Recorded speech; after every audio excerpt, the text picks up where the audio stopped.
my lovely children. It's always good to see you. I'm here again for story. And this time I will be reading a story, and the title is The Selfish Crocodile. That's the title of our book today, The Selfish Crocodile. And it was written by Faustin Charles and Michael Terry. Faustin Charles and Michael Terry. Do we know what being selfish means? I'll tell you. Being selfish means always focusing on yourself, okay? So sometimes when you're playing with your friends or playing with your brothers and sisters and you don't want to share, it could mean that you're being selfish. So it's not a very nice thing to be selfish, okay? Let's find out what happens in the story.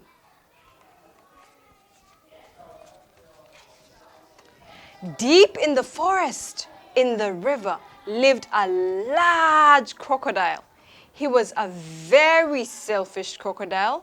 He didn't want any other creatures to drink or bathe in the river. Remember what I told you about being selfish? He thought it was his river. Every day, he shouted to the creatures of the forest, "Stay away from my river! It's my river! You can't come in my river, I'll eat you all!" Can you see that? Very selfish crocodile.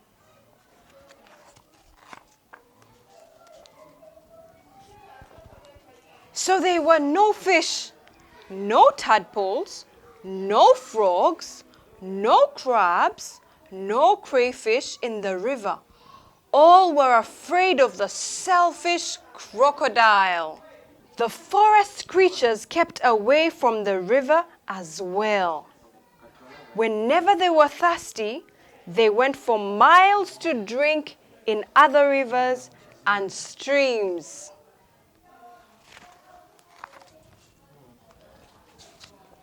Every day, the crocodile lay on his great big back in the sun, picking his nose, sharp teeth with a stick. Can you see that?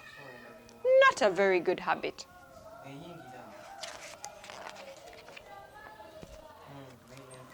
But early one morning, the forest was awakened by a loud groaning sound. Something was in terrible pain. The creatures thought that it was an animal caught by the crocodile. A loud noise. But as the sun came out brightly, they saw that it was the crocodile who was in pain. He was lying on his big back, holding his swollen jaw, and he was crying real tears. The creatures drew closer, but not too close. Some of the creatures felt so sorry for the crocodile. "What's the matter with him?" said a deer. "I don't know," said a squirrel. "Maybe he's going to die," crept a bird. "If that happens, it will be safe to go in the river," grunted a wild pig. The animals thought about this. They hung from the branches, they hung from the vines, they buzzed in the air, and they shook their heads as they watched the great big crocodile in pain. No animal tried to help. So you see, children, sometimes when you're selfish, nobody wants to help you. Suddenly, a little mouse appeared, sniffing the air. He ran along the crocodile's tail, then onto its tummy. The other creatures stared. Can you see the little mouse?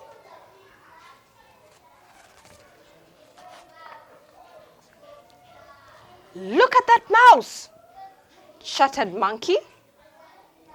"He's either very brave or mad." "He's going to be eaten for sure," said the iguana. The mouse crept along the crocodile's big neck and into his open mouth. There was a hush in the forest. I think they were very scared and worried about the little mouse. The mouse got hold of something and pulled and pulled and pulled. Then he put it on his shoulder and walked out of the crocodile's mouth. There was a loud cheer from the astonished creatures. The crocodile sat up and said, "I don't feel any pain. It's all gone." Then he saw the mouse walking down his tummy, carrying an enormous crocodile's tooth on his shoulder. Can you see the little mouse? And that's the tooth right there.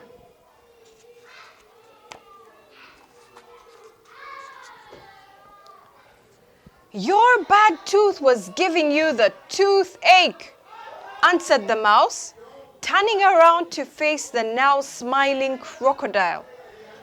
"Do you want it back?" "Oh, no, no, no, no, no. Get rid of it. And when you're done with that, come back. I'll have a present for you." The mouse went and buried the bad tooth under a tree, and when he returned, the crocodile had a nice, juicy nut waiting for him.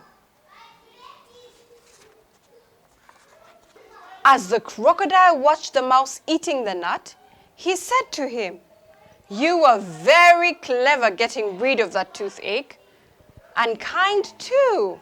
I'm so grateful. But what shall I do if my toothache comes back?" "Don't worry. I'll help you take care of your tooth," answered the mouse, nibbling. Soon the crocodile and the mouse were the best of friends. And one day, the crocodile said all the animals an invitation. "Please come to drink and bathe in the river. I won't hurt you. The river belongs to us all," he said. The creatures weren't afraid to drink and bathe in the river anymore, although the crocodile was sometimes snappy. They grew to love him, and soon the river was full of fish and tadpoles and crabs and crayfish.